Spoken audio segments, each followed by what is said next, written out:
علیکم۔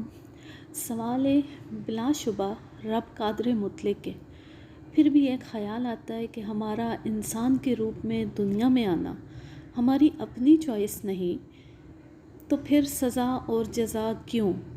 اگر چوائس ہوتی تو شاید ہم دنیا میں آنا ہی نہ چاہتے، یا پھر انوسینٹ برڈ کی شکل میں آنا چاہتے تاکہ سزا نہ ہو۔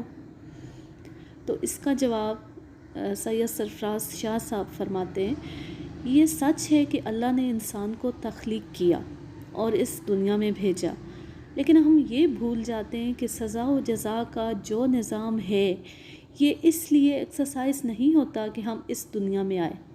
دنیا میں آنے کی کوئی سزا نہیں، بلکہ جزا و سزا کا تعلق تو اللہ کے احکامات کی فرما برداری اور نافرمانی سے ہے۔ اگر ہم سزا سے بچنا چاہتے ہیں تو ہمیں کون مجبور کرتا ہے؟ اللہ کے احکامات کی روگردانی سے۔ اللہ کے احکامات کی پیروی سے دنیا و آخرت میں انعامات مل جائیں گے۔ دنیا میں انسان کے آنے کا ایک مقصد تو اللہ کا خلیفہ ٹھہرایا جانا بھی ہے۔